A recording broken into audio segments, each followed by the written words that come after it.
A thick drizzle from the sky, like a curtain's sudden sweeping.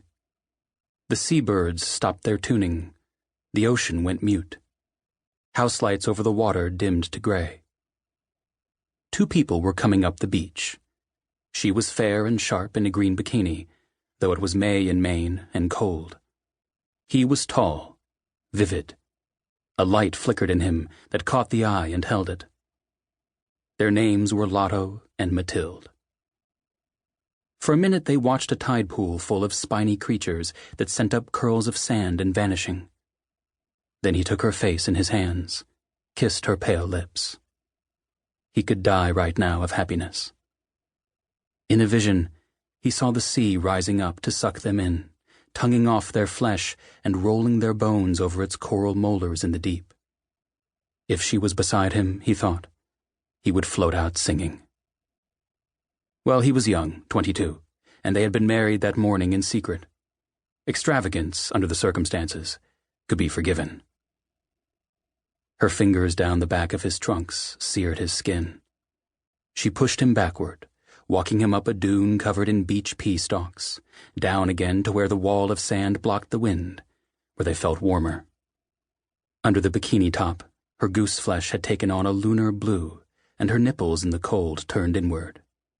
On their knees now, though the sand was rough and hurt. It didn't matter. They were reduced to mouths and hands. He swept her legs to his hips, pressed her down, blanketed her with his heat until she stopped shivering, made a dune of his back. Her raw knees were raised to the sky. He longed for something wordless and potent. What? To wear her. He imagined living in her warmth forever. People in his life had fallen away from him one by one, like dominoes. Every movement pinned her further so that she could not abandon him. He imagined a lifetime of screwing on the beach until they were one of those ancient pairs speed-walking in the morning, skin like lacquered walnut meat. Even old, he would waltz her into the dunes and have his way with her sexy, frail bird bones, the plastic hips, the bionic knee. Drone lifeguards looming up in the sky, flashing their lights, booming, "Fornicators, fornicators," to rouse them guiltily out. This, for eternity. He closed his eyes and wished. Her eyelashes on his cheek, her thighs on his waist, the first consummation of this terrifying thing they'd done. Marriage meant forever. He'd planned for a proper bed, a sense of ceremony. He'd stolen his roommate Samuel's beach house, having spent most summers there since he was 15, knowing that they hid the key under the hawksbill turtle carapace in the garden. A house of tartan and liberty print and fiesta ware, thick with dust, the guest room with the lighthouses triple blink in the night, the craggy beach below. This was what Lotto had imagined for the first time with this gorgeous girl he'd magicked into wife. But Mathilde was right to agitate for plein-air consummation. She was always right.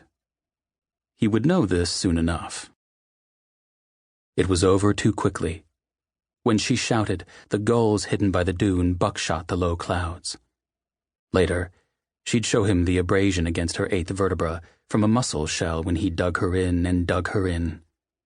They were pressed so close that when they laughed, his laugh rose from her belly, hers from his throat. He kissed her cheekbones, her clavicle, the pale of her wrist with its root-like blue veins. His terrible hunger he'd thought would be sated was not. The end apparent in the beginning. "My wife," he said. "Mine."